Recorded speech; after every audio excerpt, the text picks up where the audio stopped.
I am Kevin. And I'm Russell. And welcome to the KR Show. Today, we're going to do something a little different. This is going to be our very first watch-along. We're going to watch the very first ever Monday Night Raw. We're going to watch the first Monday Night Raw or endure it. That could be true too, honestly. Yeah. Okay, so the first Monday Night Raw, you'll want to pull it up on the Peacock.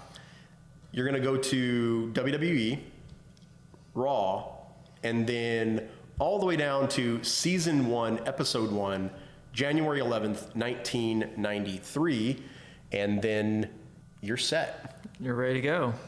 Okay, so we're going to give you a cue when we're going to hit play. I'm going to count down from 3, and then when I say hit play now, you'll hit play after I say now. That's because most of you might not be able to count to 3? I mean, maybe. Maybe. We don't know who's watching this. Maybe it's people who have trouble counting. Possibly. So that's why we're going to give you the cue of when to start the show. We're going to helping you out, okay? You're welcome. Yep. All right. So, yes, this is the very first Monday Night Raw. Let's jump into it. We're going to count down now. 3, 2. Oh, hold on. I have to turn down the volume. 3, 2, 1. Hit play now. Here we go. Okay. So the first Monday Night Raw is in New York, right? Yep. Okay. And they really... There's Sean Mooney. Sean Mooney, baby. Was Sean Mooney better than Todd Pittengill? I think he was. I was more of a Todd guy. I thought Sean was more of a straight-laced guy. There's Bobby Heenan trying to get in. They're trying to show that it's so sold out that not even Bobby Heenan can get in. And, you know, I feel like if Bobby Heenan was let in and then he was with Savage and Vince on commentary, the show would have been a lot better. I agree. But instead they had Rob Bartlett, who they were grooming to be a Bobby Heenan clone because he would just tell the dumbest jokes throughout the matches. And that's not what Bobby... Also, very cool intro. The intro is good. At the time, this intro was like the coolest wrestling intro that we had ever seen. Yeah. You had these like cool effects, the music. There's Bret Hart, yeah, Razor. Everything else was just wrestling at this point. But then this was great. And if you look at the bottom left of your screen, you'll see that guy waving his arms around. He is telling the crowd, this is the time when you want to cheer. And, oh, God. There's Rob Bartlett. Jesus Christ. He was so bad. He was terrible. Just awful. He might be a really nice guy, but he really made a lot of this stuff hard to watch. He started in WWE, or WWF, I should say, in, I think, January. And then his last show would have been April 19th, 93. They didn't keep him around too long, did they? No, maybe 4 months, and that's it. And then they were like, okay, well, this isn't working out. But they probably kept him around longer than they should have. Probably. This was also WrestleMania year. So, WrestleMania year. Every year's WrestleMania year. What I should have said was, this is WrestleMania 9 year. Yeah. Okay? So if this wrestling seems off to you or not that great, remember that we're 3-4 months away from watching WrestleMania 9, and then it will all make sense. Which was terrible. I was disappointed that Koko didn't have his original theme song. Yeah. He had the Owen Hart theme song. The high energy one. Yeah. I much preferred Bird, Bird, Bird. That was a lot better. Yeah. That was much better. And Yokozuna, or as Rob Bartlett kept calling him Yokozuna, because he didn't know how to say Zuna. He didn't know. And one thing that kind of was amusing to me was at the beginning of this show when they're like talking, one of them, I think it was Rob Bartlett, said ass. And then they're like, well, it's Monday Night Raw. We can say ass now. Well, this is uncensored. Uncut. Yeah. Wasn't it uncooked, uncut, or something like Uncorked. that? Yeah. All the uns. So Yokozuna's whole presentation was great. It was. Because it made him feel very, very important. He didn't sell anything. Like, he didn't sell this. He just looked very stoic and serious, and the geisha girls would hand him the flowers. He's got a ceremony he's got to get through before his match. Nothing seemed to faze him. And it just made it seem like really legit. Yeah. And I just was a huge fan of Yokozuna at this time. And this was right before, this may have been a week and some change away from the Royal Rumble. Yeah, this was right before he won the Royal Rumble. Yeah. And he eliminated Randy Savage last. And let's see, does he throw it at the fans? Yep. Yeah. It's got to get right in your eye. He would eliminate Randy Savage because Randy, for some reason, tried to pin him after the top rope elbow. Yep. And then he kicked out of it. And then the kick out catapulted Savage over the top rope. Cool finish. Koko doesn't stand a chance in hell. Not here at all. Nope. He's got to do this. And then, there were fans that were kind of like not sure about what was happening here. But then you'll see, like, through this match, if I remember correctly, great shot, by the way. Yeah. Because it makes Yoko seem massive. Him huge. Look at there. Yeah. And that's something that at the time, WWF was state of the art. They knew how to do that. They knew how to make you look. They knew how to make a Samoan guy look Japanese. Yeah. So they also knew how to shoot their giants. Yeah. And make them look even bigger. Right. Because you don't shoot them with the same kind of camera angle that you would. Koko locks up. Oh, good throw. Look at that. I thought he had him there. Yeah, he thought he had him. And then Mr. Fuji was great too. Fuji was a great manager for him. The slimiest guy. Okay, Koko's brushing it off. Trying to get the crowd into it. I got it this time. Yep. Okay, here we go. Another time. Nope. Chucked. Oh man, great throw. Like, this stuff just makes Yoko look like a beast. And he's not even breaking us. No, he looks like a... No, he's chill. Okay. A little upset, but he's got it. I'm gonna clap my hands. I'm gonna try to shoulder block him. Oh God! Not even close. That was fantastic. And he jumped into it, which made it look even better. God, yeah. Nope. Koko, you deserve an award for this, buddy, because we're gonna try again. Yep. Boom. Ooh. Nope. Man. Ran into a brick wall. When people are talking about like great matches, they don't think that enhancement matches can be good, but they can. They can be done really well if they're done right with the right person. And so far, this is really good because Yoko just looks like a beast. And the whole point is like to make him look like that.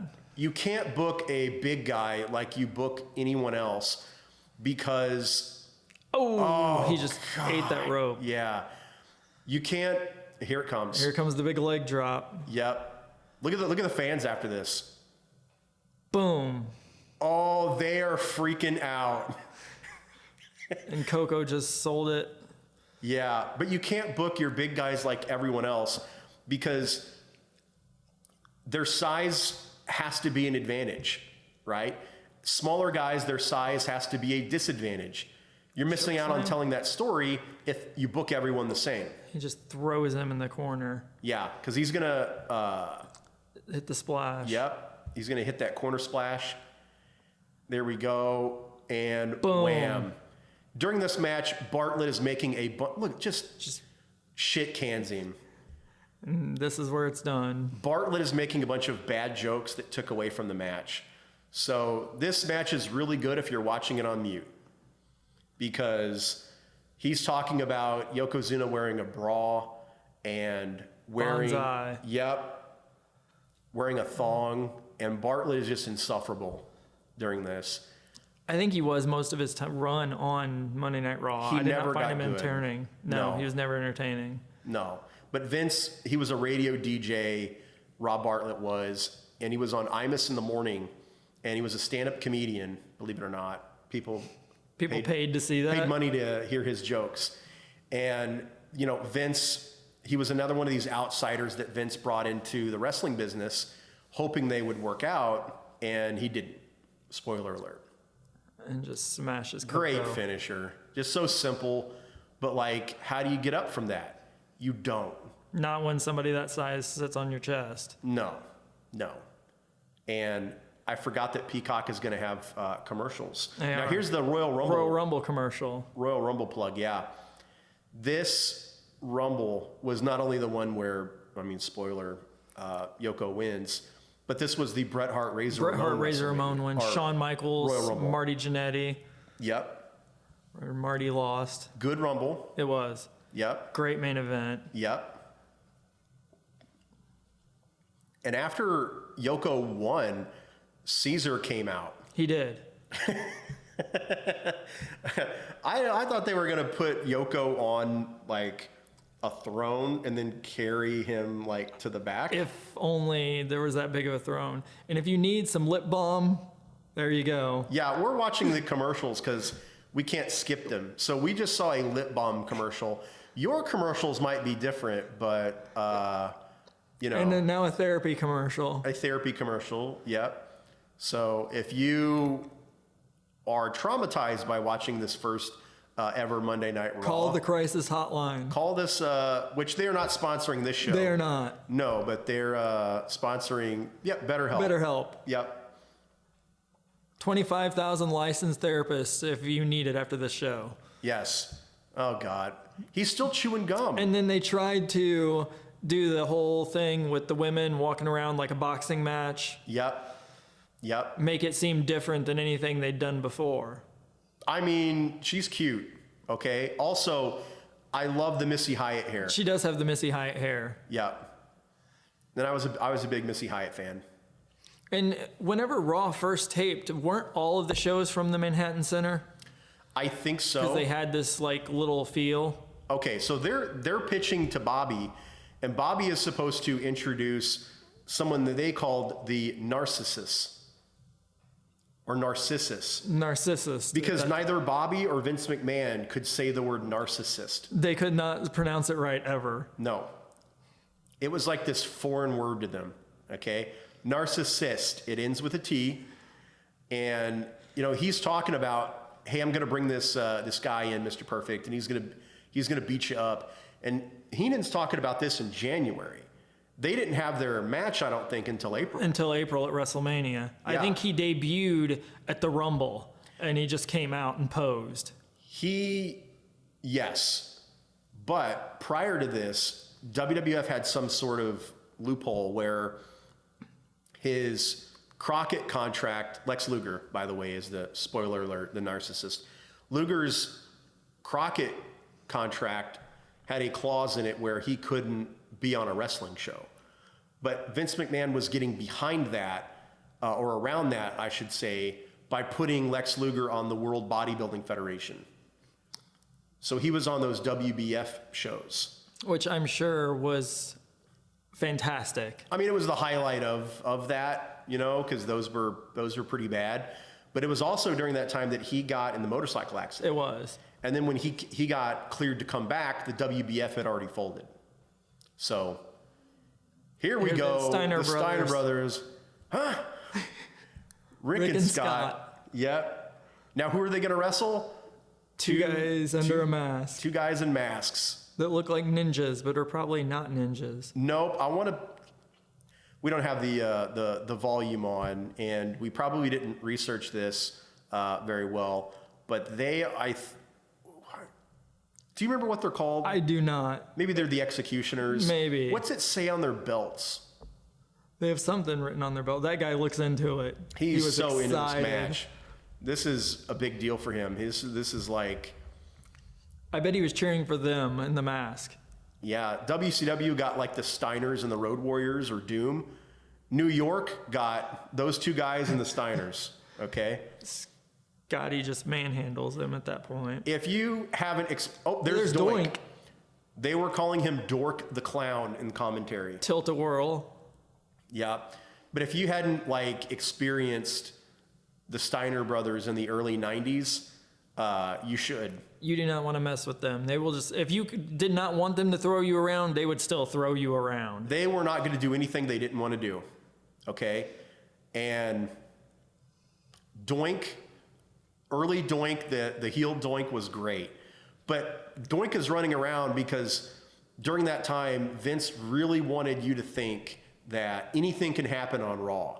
Mm-hmm. Okay? A clown could show up. That's super exciting. A clown could show up during a match with a sling. And he's just running around doing random stuff. Yeah, he's running around like coughing and like he's got like a kazoo or something with him. Just trying to be annoying. Yep, there he is. Oh, that's hilarious. Steiner line. Yeah. Awful thing to do during this match because really the Steiners just manhandling two jobbers is extremely entertaining. Backbreaker? No. Nope, he's gonna run him into the turnbuckle. turnbuckle. He's having fun with it. Yeah, Rick's having a great time. I mean, they just love beating people up, and I love watching them beat people up. And then Scotty's gonna, double noggin knocker. Yep. And I think he threw the illegal one in there. It doesn't even matter at this point. They're gonna get thrown around and Steiner lined. Oh, no. Maybe. Nope, he's got a plan. Nope. Boom. Done. And this was when the Steiners first came to WWF, and their first big pay-per-view match was against the Beverly Brothers in a couple weeks. Yeah, and something to also note is that during this time, WWF had really stuck it to Jim Crockett Promotions. Belly to belly. Great suplex.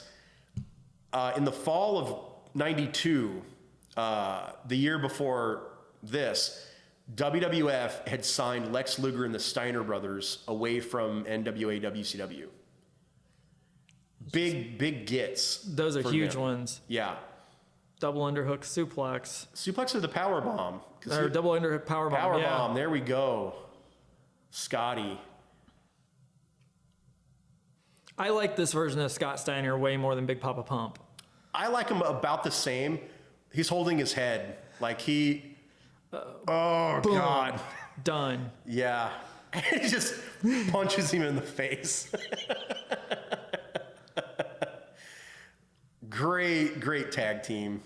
Even their WCW stuff was great. It was. Because you were not going to throw those guys around. No. They were bullies in the ring. Look at that. It just drives them. Really good slow-mo. So far, like, it's entertaining. Right? It's entertaining. I mean, the quality of matches. That guy had one eyebrow. Did you see that? He did.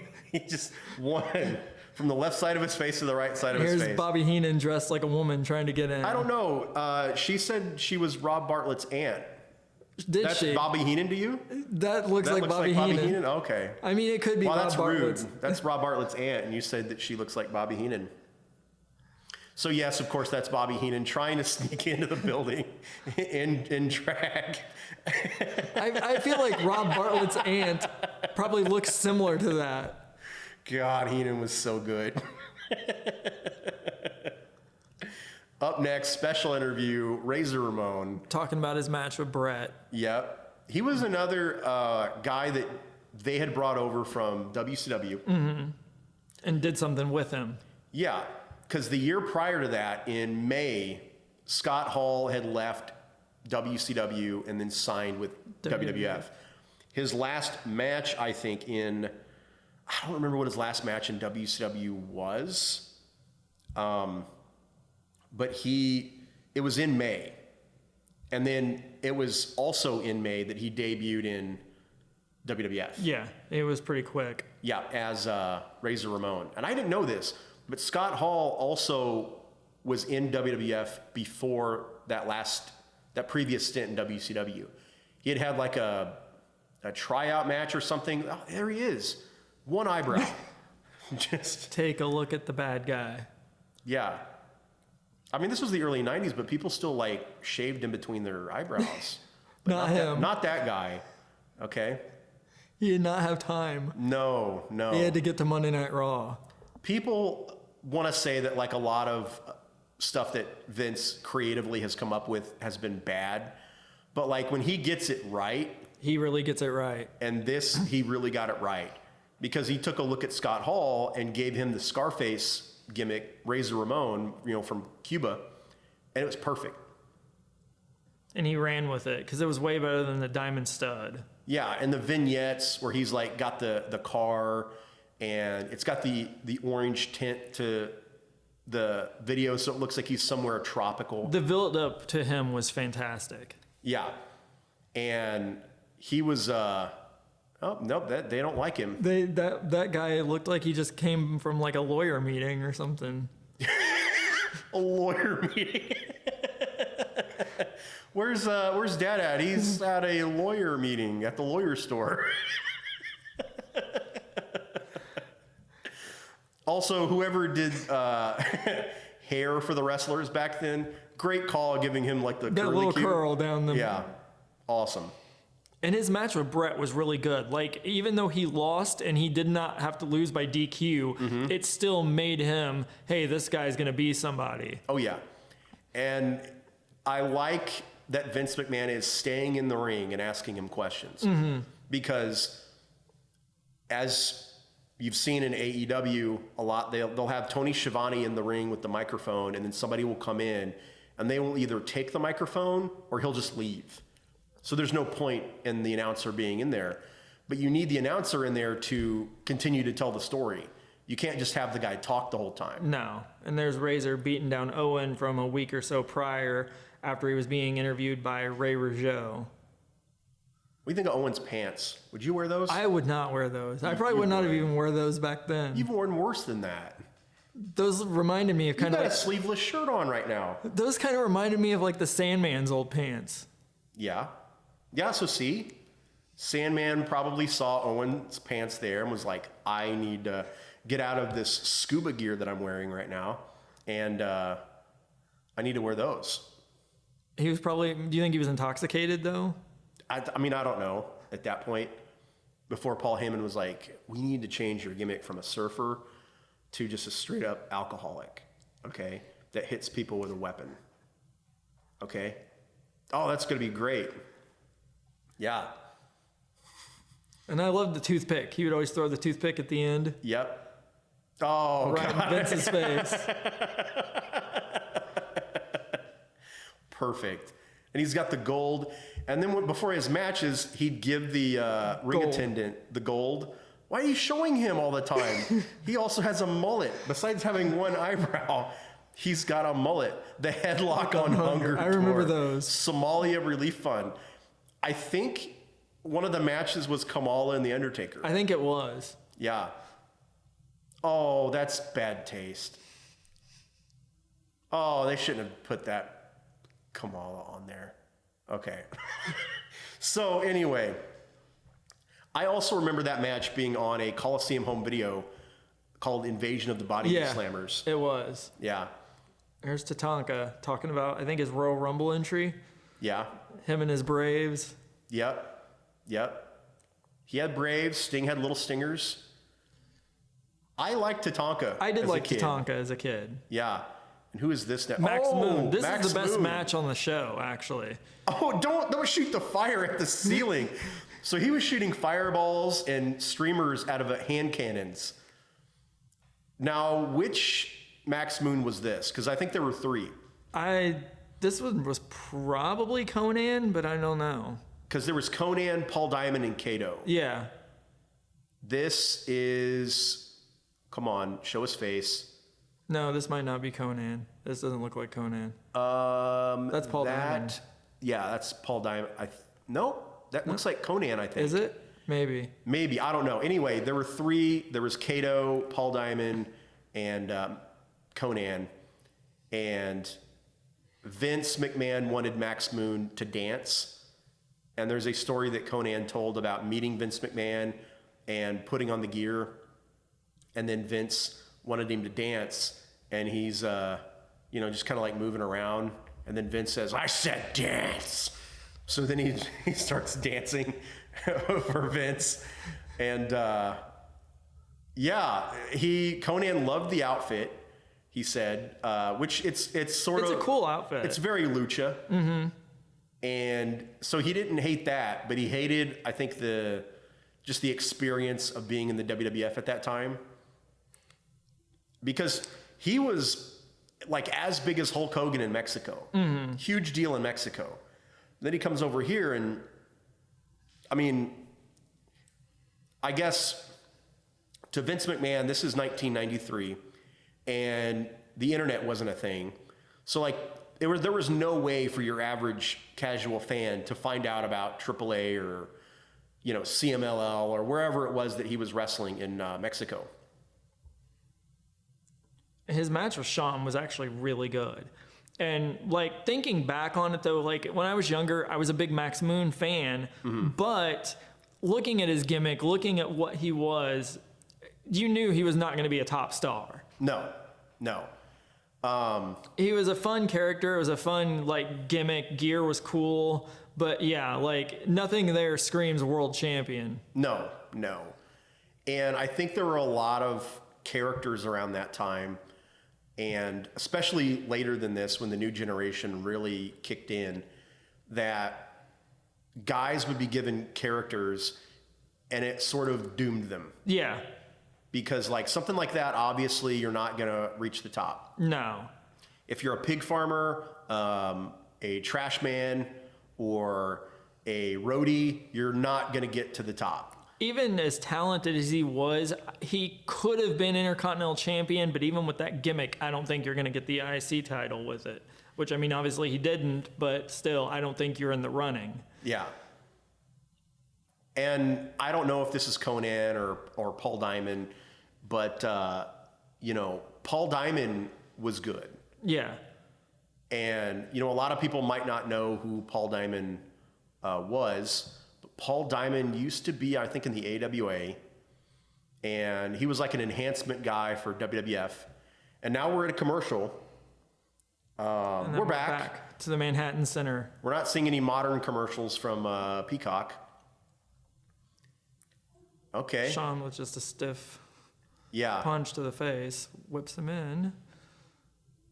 Nice move there. Yeah, because Shawn wouldn't do anything like if he was going to run at you in the corner, they were going to move. Yeah. Because Shawn didn't do anything into the corner. No.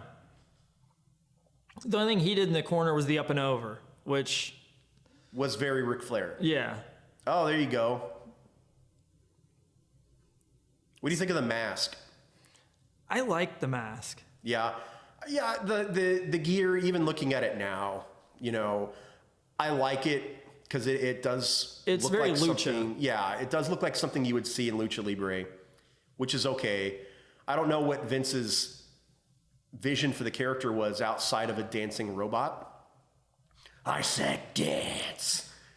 And then because Conan was moving around like the robot, Vince didn't want that. He wanted more lively dancing. He didn't want the robot. When I saw it, I saw like a cosmic superhero. Oh, there he is. There's Doink again. That guy looks excited. And that Doink was Matt Bourne. That was a good Doink. That was the best Doink. Because there would be other Doinks.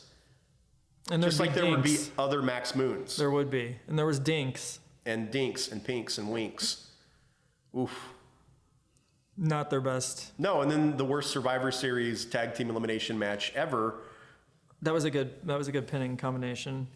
And Shawn just keeps going back to those stiff punches. Yeah. I don't remember what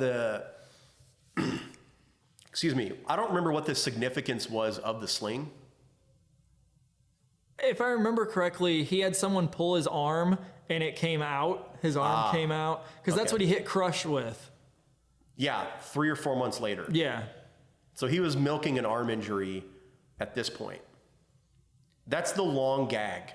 Yeah. Okay? He's selling that he's got like an injured arm just to hit Crush with it at WrestleMania 9. Shawn talking to the camera. Yeah, what do you like this? Where does this Shawn Michaels rank out of all of the Shawn Michaelses?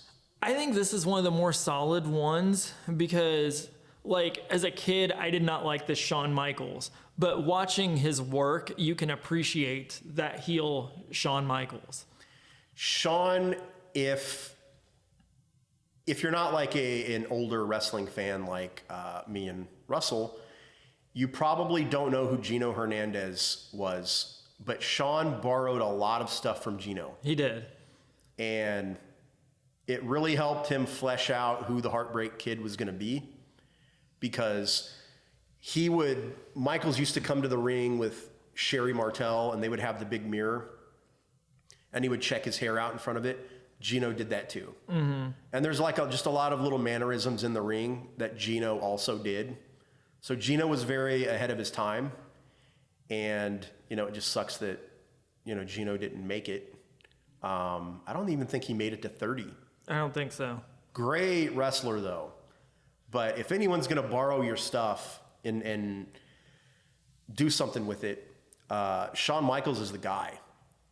He took it and he ran with it. Yeah.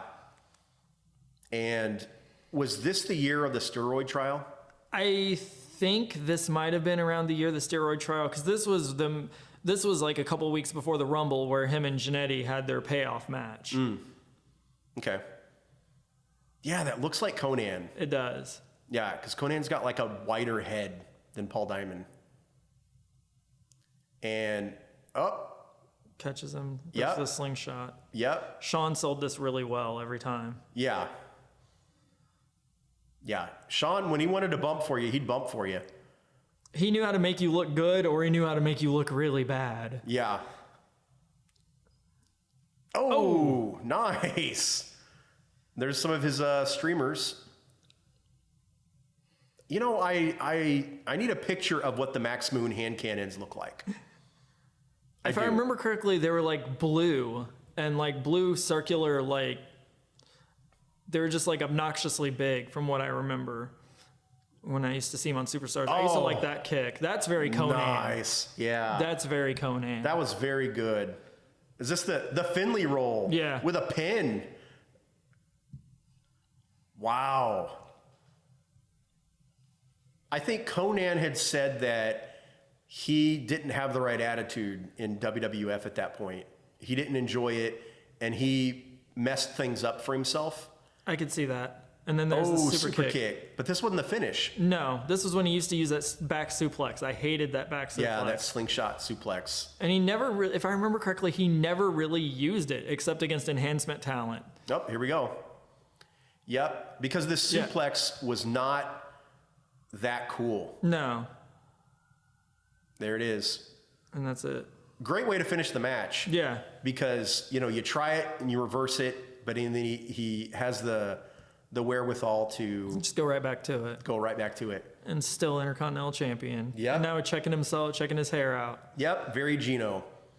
And then there's a sign. You could tell that's 1993 because they printed that out on computer paper. Yep. It's probably got the perforated edges. I'm sure it does. Yep.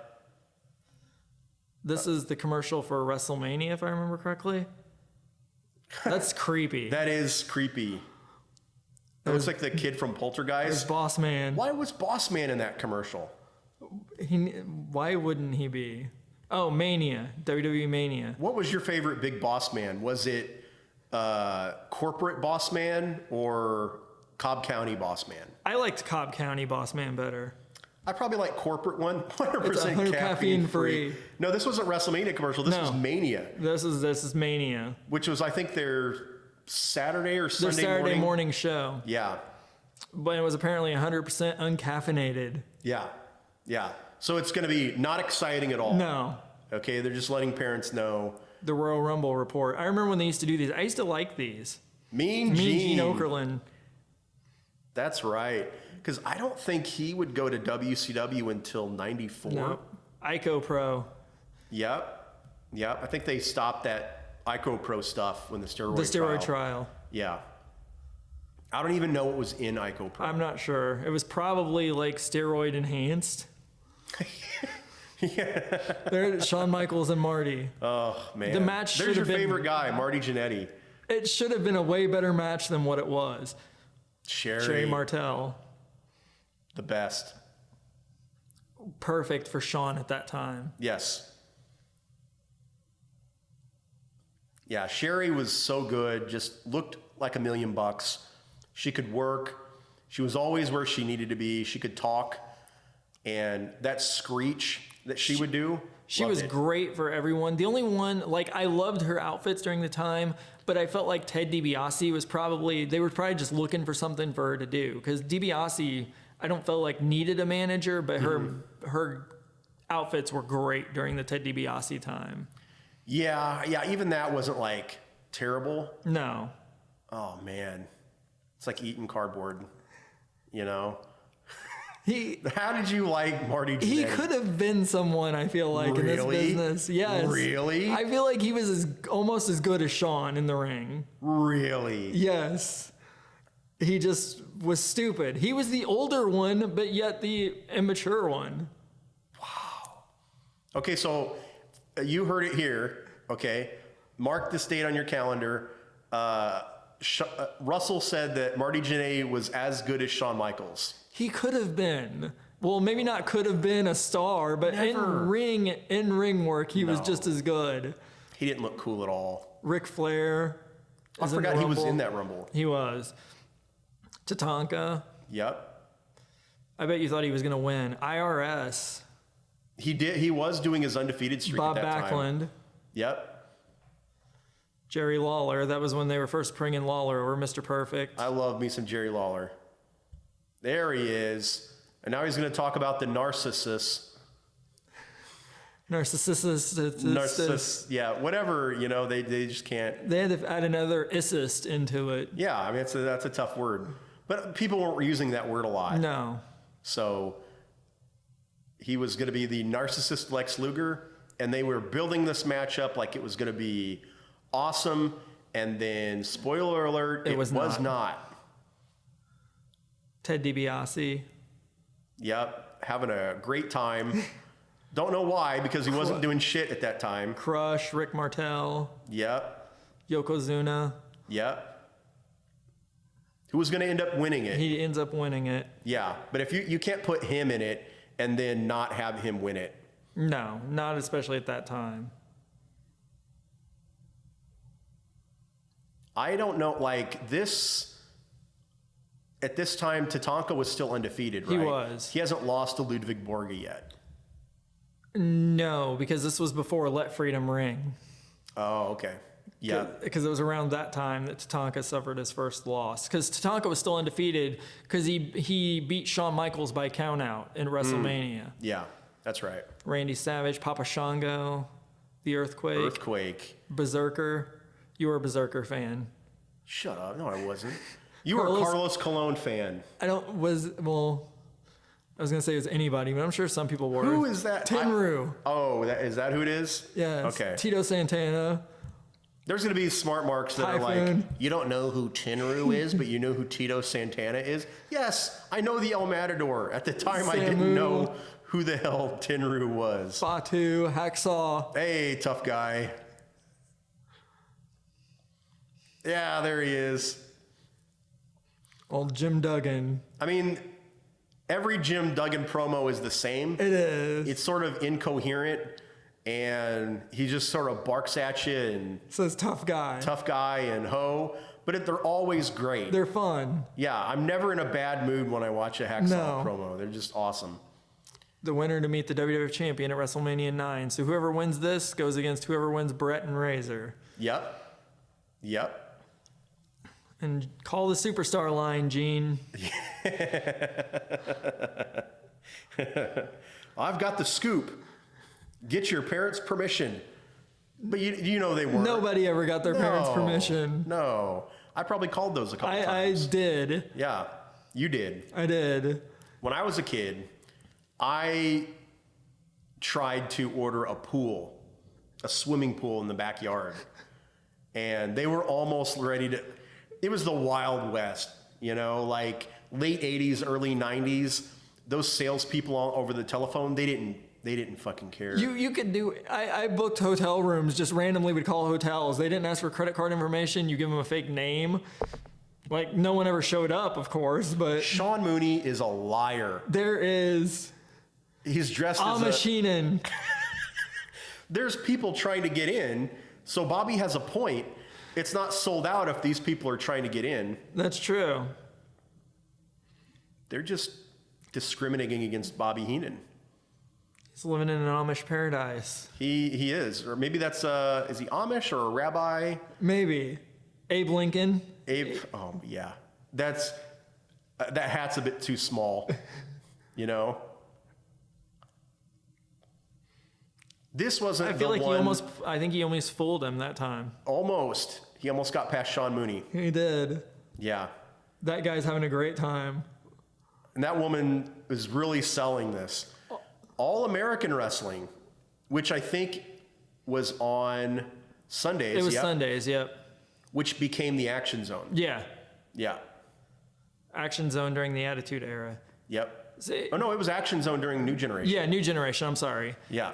Tickets are still available for Monday, January 18th and February. See, Heenan could have gotten to those. Usually WWE went back and edited the phone numbers out. Yeah. And said, you can't call this anymore. Yeah. So don't try calling this number for tickets, No. or do try calling this number for tickets, but you're not going to get them. Right. Because believe it or not, but that thing happened 30 years ago. Go ahead and call the number, though. Go ahead and call it. While you're at it, call the Superstar line too. Oh, they just got their notes out They there do. and everything. I'm surprised Bartlett has notes. There's a newspaper and a Sprite can. Yeah. Superstars this past weekend, Kamala. What was Kamala doing at this point? He was with Kimchi. Yeah, and then Kimchi was like abusing him. Yeah. He started getting emotional. Kamala didn't want to hurt people. No. Ooh. Do you remember who Kimchi was? No. Under the Mask. Wasn't that... No. Brooklyn Brawler. That was Brooklyn Brawler? Yep. He needed a job. Oh, he's giving it to him. Wow. Is this when Kamala finally has enough? I think so. Oh, no, that's when the Reverend Slick comes in. Because Reverend Slick saved Kamala. Slick did a run-in. He's like, hold on, maybe you don't want to hit him anymore. I'm doing the Lord's work. And then Kimchi's like, no, I think hitting him is pretty boss. So I'm going to hit you. He hits the Reverend. And then Kamala is upset that this guy he just met got hit. He just spoke to him. He was doing the Lord's work. Yeah. If Kamala knew who the Lord was. Because, that gimmick was pretty racist. He slaps his stomach. If he slaps his belly, you know that it's done. It's bad news. Yep. Oh, there's the chop That was over a the good top bump. rope. Harvey, get out of there. He's going Get to out eat of him. there, bud. He's going to eat him. Yep. I hated Kamala's finish, too, because he'd always splash him on the back and try to pin him backwards. The first Monday Night Raw main event. Damien DeMento against The Undertaker. Yeah. You remember where he was from? The outer reaches of your mind. Yep, Yep. And he would talk to himself. he would. Yeah. This is the best thing Damien ever did. Yeah. Damien DeMento. Cool gear. Cool gear. Here comes The Undertaker. And I don't know how long they gave this match. But Max Moon and Shawn was definitely the match of the show. yeah. And to see, that's another example of how great the WWE camera crew was. They did The Undertaker's shots well. Still is, because you weren't seeing camera angles like that in WCW. They shot everyone pretty much the same. Yeah. And they were getting some unique camera angles in the matches. And then he's holding the urn away from him like he's scared of it. A WCW thing that they would do when they're filming matches is a lot of it was the hard cam. It was.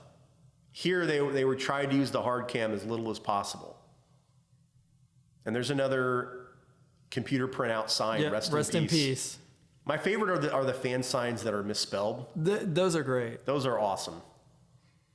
Those happened a lot, too. And here he is talking to somebody. Okay. What about his hairdo? Yeah. I feel like you could pull that off. What kind of haircut do you want? Just fuck me up, man. Just give me just close your eyes and do your best. And that's what you get. Throat chopping him. When you tell your barber to close his eyes, that's what you get. Oh, God, that's awful. It almost looked like he went to throw him backwards and just went forwards. I think that's what Damien thought was going to happen. It did. And it felt like he just overthrew him off the turnbuckle there. Yeah. He was like, fuck this match, and I'm tired of this. Yeah. So he's going to walk on the top rope, which I never understood, like, why you couldn't just yank him down. It's cool, and it looks cool, but I hated that move, because, yeah, why wouldn't you just yank him down at that point? Why would you let him walk across the rope? Yeah. And then there he just eats the buckle again, and over the buckle. So Bruce Pritchard, on his podcast, was talking about the original vision for Monday Night Raw. And you wouldn't believe what the original vision was. Vince McMahon wanted it to be like this formal black tie affair where there was tables and you could order food, and it was very sophisticated. Really? Not this. Not this. But that was the original plan for Monday Night Raw. And now we've got Damien DeMento. And, there we go. It's almost done now. Just throat chops and nothing. I mean, Damien looks cool. He looks cool. But he just sucked. That clothesline was bad. His timing was off. Yeah, but Undertaker committed to it. He's like, yeah, I mean, you're going down. And he smacked the apron, which makes me think he realized his timing was off. Yeah. And tombstone, boom. Done. Yeah. Bad match. Terrible. See you, Damien. I didn't realize this until watching it now, but there was 3 or 4 spots where his timing was just terrible. Yeah. Fans writing paragraphs on their signs. They wanted to elect him for mayor. The Undertaker? Paul Bear. Oh. That's what that sign said. Oh, Paul Bear's. They went. Man, little would they know that Kane would become a mayor. Kane ended up becoming his. What? This is really how bad they did some stuff at that time. Jeez. They were trying to play off topical events at the time. Yeah. Like the Mia Farrow, Woody Allen, divorce or whatever it was. I still don't see how he married her, but that's beside the point. Who, Woody Allen? Yeah. Well, I mean, maybe he's got a good personality. Maybe. And now he's interviewing Doink the Clown we've seen running around the whole time. And Doink, we have the volume down, so we don't know what he's saying. Crush. And then they're going to play this up for 3 or 4 months. And then we're going to get the WrestleMania epic encounter between Doink the Clown and Crush. The best part about that match was him painting the Julius Caesar statue. Doink, I fucking love Doink, okay? This early Doink, no one can say a bad thing about early Doink. He was entertaining. He was fantastic. Everything he did was great. And when Doink became like a baby face, I know that a lot of kids loved him. I didn't. It was not as good. No. I like the one because, again, something WWF was... There's a squirt gun. Oh, you love it. Now he's going to chase a crippled clown. Yeah, that's not cool. He's disabled, okay? Well, he's not in the ring, Crush, so if you want him, you got to get outside. He's just having a great time down there. And I heard Matt Bourne hated the gimmick, but boy, did he throw did it well. Everything he had into it. Hey, Heenan's inside maybe now? I think, yeah, he snuck inside, but he can't get into the arena. Security's not letting him. And now it's going off the air. Titan Sports Incorporated, now copyright 93. He's getting in. He's getting in, but the show's over. Yeah. So, all right. Well, folks, that was the first watch-along for the Monday Night Raw, January 11th, 1993, the very first one. Russell, what did you think of the show? I thought some stuff was entertaining. Shawn Michaels and Max Moon was really good. Yep. The enhancement matches were solid. Yep. I mean, there was some entertainment to it, but was it good? No. Yeah, you can't hold that episode of Monday Night Raw to, the stuff that we see now. No. They were trying something out. Now you don't really see a lot of enhancement matches. No. Rarely. But most of the time, it's just stars wrestling stars. But at this point, they had a different way that they would create their stars, and that's through enhancement matches. So, call them jobbers, call them whatever you want. But like watching Yokozuna beat up Koko B, Ware, the Steiners manhandling those two guys, that was fun. At least Yoko and Coco. Yoko and Coco. At least they were what you would consider like top stars. So like Koko B, Ware was a top star? He was in the 80s. Okay, well, this was 93. I know, but I mean, still, he was like a name. It wasn't like just a regular jobber of the day that they brought out there. He was pretty close. I mean, that was High Energy was definitely not his top stuff. No, it was definitely not. But yeah, the enhancement matches were fun. Michaels and Max Moon was good. The Undertaker Damien DeMento match was bad.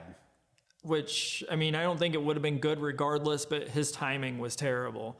Undertaker just plowed it. That was not a clothesline. That was like a body tackle. Yeah. But I like how he turned into Damien. Yeah, he just made him eat it. Yeah. Because he was like, I'm going to hit you and then you're going to fall. Yeah. Because otherwise, if he would have went the other way, he would have grazed him and it would have looked really bad. It would have. And then he just went for the tombstone, which makes me... Because a lot of times in these matches, he would do the choke slam and there'd be the build-up. Do you think he was just like, fuck this, it's done? Maybe. Maybe. But the last thing that we saw on this episode, besides Bobby Heenan finally getting into the building at the end of the show, was the Crush and Doink segment. Yeah. That was fun. That was the build up to WrestleMania starting for that. Yeah. And as Doink was the one that saved that. Because Crush at that time, to be fair, like Bryan Adams, rest in peace, Crush, what was he called? He was Bryan Adams. He was Bryan Adams in WCW. Yeah. Even in Chronic, he wasn't called like... I think he was Bryan Adams because he's Brian Clark and Bryan Adams. They let them both be Bryans? Yeah, they were both Bryans. They were the Bryans. That's what the tag team name should have been. Clark and Adams, the Bryans. They were trying to be edgy, so they were Chronic. You're not going to be edgy with the name Bryan. Okay? Jeez. Bryan Adams is like a singer name, and then you got Brian Clark, which is like the guy next door. Yeah. Just delivering the newspaper to Brian Clark. They sound like Boy Scouts and Paper Boys, those names. But to be fair, Crush, there wasn't much that he did in WWF or WCW that was like, oh my God, this is great. His match with Shawn at King of the Ring was decent, but I feel like that's a lot of Shawn Michaels. Yeah. I mean, he didn't suck. Don't get us wrong. But like, he didn't have that big, larger than life personality that would make you want to go out of your way to watch his matches. And he had the cranium crunch, which I hated that finisher. Yeah, that was worse than the Iron Claw. Yeah. Or the Heart Punch. Which he did the Heart Punch later as heel crush. They were like, we're going to give you another finisher. He's like, great, because the cranium crush was a really lame finisher. What are you going to give me? I'm ready. Hit me with it. The Heart Punch. Fuck. And that's what he had to deal with. He had the Heart Punch. The highlight of his career was definitely, I think, in WWE was WrestleMania 10 with Savage. Yeah. Best match he's ever had. Hands down. Really liked that one as a kid. That was the reason I wanted my mom to order the WrestleMania 10 VHS. And it came with 2 tapes. Did it? Yeah. I think a lot of them at that point I think it did a lot of times. Because you could only get like 2 hours on the highest format, the highest speed that you could record on. I think you could really only get 2 hours out of a tape. Yeah. And then you had to have another tape. You could do longer, but then the quality of it wasn't as good. Yeah. All right, folks. So that was our first watch along. We'll do another one sometime.